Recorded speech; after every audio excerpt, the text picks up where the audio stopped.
الله عليكم، رمضان كريم، صحة فطوركم.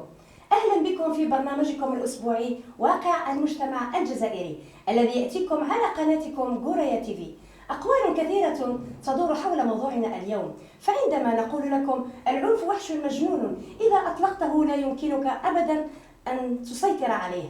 أكيد لقد عرفتم حول ماذا سوف يدور موضوعنا اليوم، حيث تبرز بشدة في المؤسسات التعليمية حالات عنف صادمة كثر حولها النقاش في الآونة الأخيرة بالجزائر في وسائل الإعلام وعبر شبكات التواصل الاجتماعي. فما الذي أدى بالمتمدرس للقيام بهذا السلوك المشين؟ لمناقشة هذا الموضوع يسعدني أن أستضيف مستشار التوجيه والإرشاد المدرسي والمهني السيد عكنوش شفيق. أهلا بك، نشكرك على قبولك الدعوة. شكرا للاستضافة. كما قلنا سابقا أعزائي المشاهدين أن موضوعنا هو العنف في الوسط المدرسي. لتطرق لتفاصيل أكثر، قبل أن نتطرق للتفاصيل أكثر، هل بإمكانك أستاذ تقديم لنا تعريفا وجيزا حول العنف في الوسط المدرسي وما هي مظاهره؟ شكرا. إذن العنف في الوسط المدرسي هي ظاهرة تفاقمت في الآونة الأخيرة، وهذه الظاهرة مست إذن بسيرورة وعرقلت التحصيل العلمي لدى التلاميذ. إذن العنف المدرسي هو مشكلة سلوكية تصدر عن تلميذ بواسطة أفعال وأقوال تجاه آخرين زملائه التلاميذ أو الأساتذة. ما هي أسباب انتشار هذه الظاهرة؟ إذن أسباب انتشار هذه الظاهرة أو عوامل العنف المدرسي هي مرتبطة بعدة عدة أسباب. إذن الأسباب الاجتماعية اللي هي تبدأ أولا من العائلة ثم الشارع ثم المدرسة بحد ذاتها، والشطر الثاني هي المشكلات النفسية المتواجدة داخل ذات التلميذ بحد ذاته. نعم أستاذ. تساهم البيئة المنزلية بالدرجة الأولى في حدوث العنف في الوسط المدرسي، فما مدى صحة هذا القول أستاذ؟ بالطبع هذا القول أشاطرك الرأي، ويمكن أن أقول بأنه صحيح لحد أقصى، ولكن قبل أن أتطرق إلى هذا السؤال أريد فقط أن أتمكن من شرح بعض العوامل التي تؤدي أو التي أدت إلى ظهور العنف في الوسط المدرسي خاصة في وطننا في الجزائر. إذن هناك يزيد فضلك مدام دونك في البيئة المدرسية أولا، في البيئة المدرسية هناك افتقار للبناء المدرسي الفعال لفهم سلوكيات التلاميذ، عدم مراعاة الفوارق النفسية والاجتماعية للتلاميذ، عدم تطوير حصص أو سلوكيات إرشادية لكي باش هذا التلاميذ ما يتوجهوش إلى العنف في الوسط المدرسي. الأسباب التي تتعلق بالمجتمع بحد ذاته، إذن وجود وقت فراغ كبير وعدم استغلاله إيجابيا، انتشار أعمال العنف والعدوان في المجتمع، والتلميذ كما يقول ريني ديكارت يعطي التلميذ أو الطفل يولد كورقة بيضاء، المجتمع يكتب فيه كل ما يريد. إذن المجتمع يؤثر سلبا بانتشار هذه الأفعال العدوانية داخل المدرسة أو على سلوكات التلاميذ. انتشار العادات والتقاليد الفاسدة والمخلة بالحياة داخل المجتمع، وخاصة الأسباب المتعلقة بالتنشئة الاجتماعية ودور العائلة. اليوم العائلات الجزائرية الوالدين منهمكين طوال اليوم في انشغالات خارج البيت، ولا يتمكنون من مراعاة أولادهم مع الصحبة مثلا أو المتابعة اليومية ولا المرافقة اليومية خارج المدرسة. إذن هذه من بعض الأسباب التي أدت إلى تفاقم العنف في الوسط المدرسي. وهو كذلك أستاذ، هل الفقر عامل من عوامل ظهور هذه الظاهرة أستاذ داخل الوسط المدرسي؟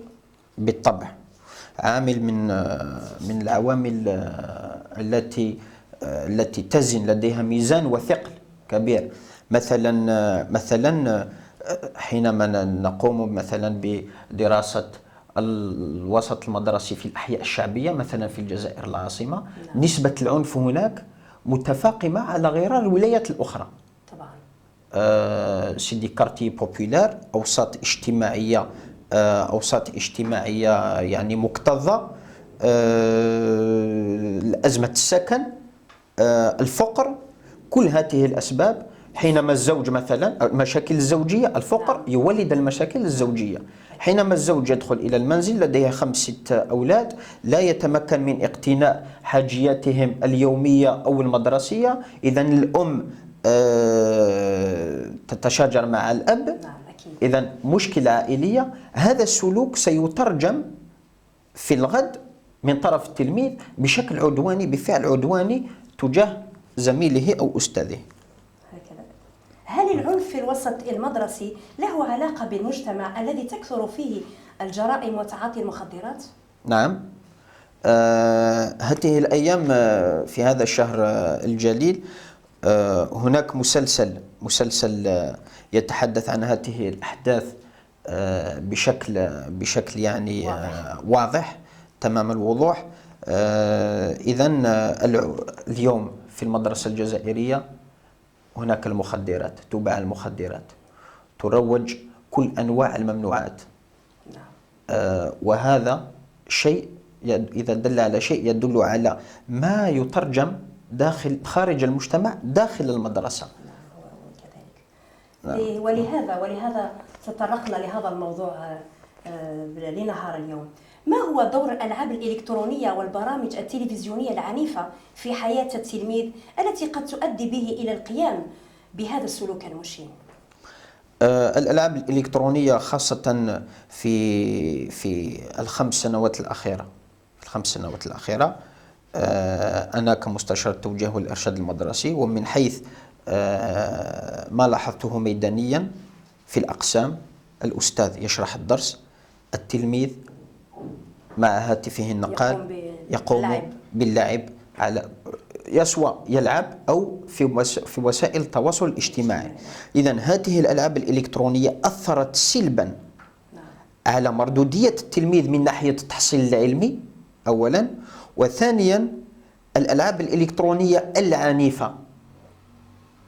التلميذ حينما ينهمر على هذه الألعاب يحاول أن يترجم هذه الأفعال في الواقع.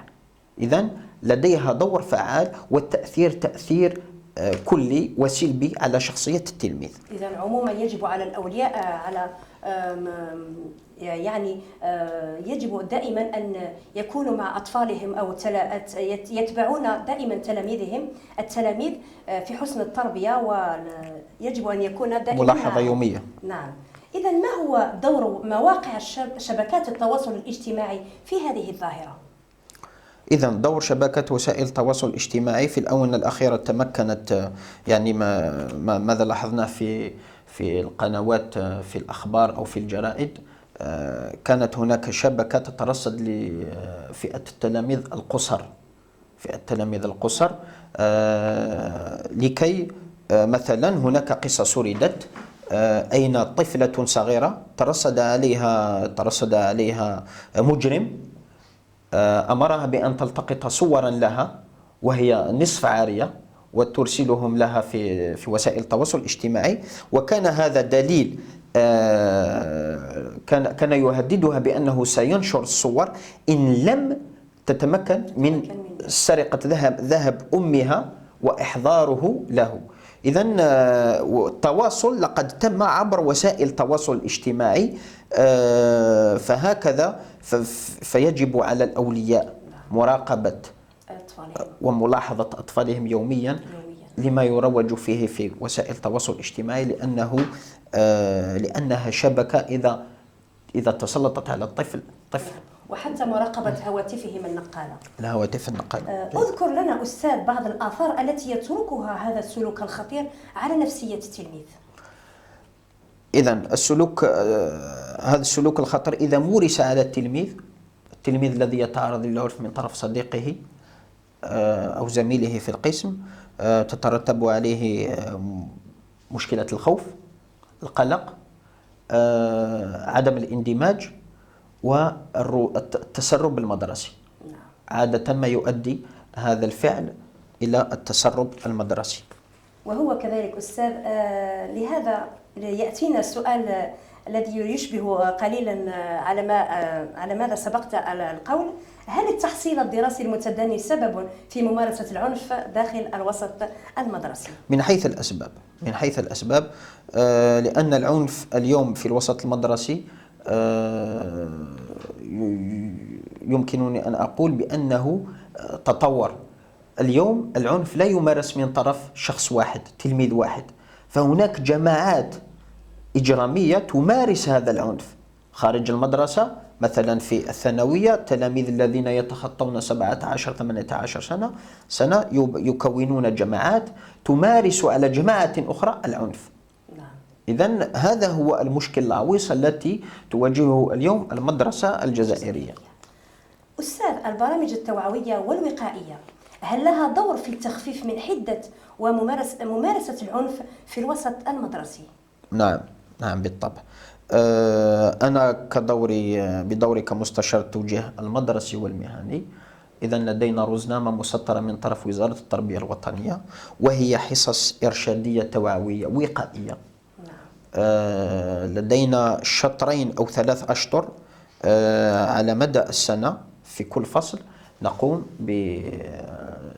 بتنشيط حصص إذا إرشادية لتناول هذه المشاكل السلوكية التي تترتب عن التلاميذ، ومساعدة هؤلاء التلاميذ من تحسين سلوكهم وخلق سلوك إيجابي بالمرافقة اليومية والمتابعة النفسية يوميا، لكي نتمكن من مساعدة هذا التلميذ أن يتخطى هذه المشاكل، أولا النفسية ثم الاجتماعية. وهو كذلك أستاذ، ما هي طرق التوجيه التربوي السليم لمكافحة هذه الظاهرة وكيفية معالجتها والحد منها؟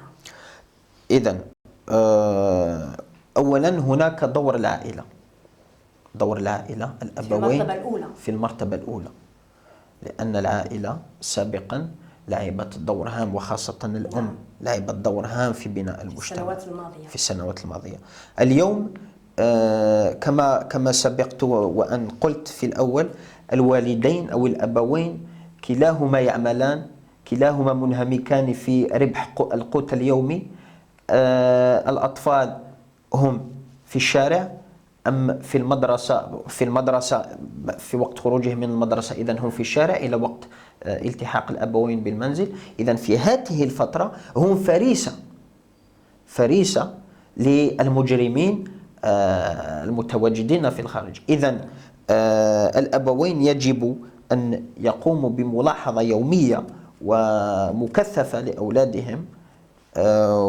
إذن هذا هو الدور التي تلعبه العائلة، ثم المدرسة من ناحية تنشيط حصص إعلامية، حصص إرشادية، محاضرات، وأيضا المرافق الصحية. حينما نتمكن من معرفة أن ذلك التلميذ يعاني من سلوكيات نفسية خطيرة، إذن يمكن اللجوء إلى الأخصائي النفساني في المصحات العمومية. أستاذ عكنوش شفيق، وصلنا لختام حلقتنا لنهار اليوم، بعجالة كلمة أخيرة.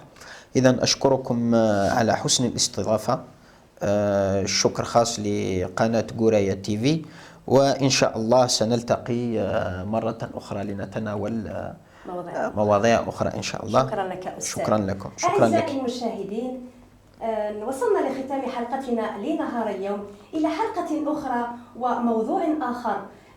نشكركم على حسن المتابعة والإصغاء. دمتم على بركة الله وحفظه. سلام.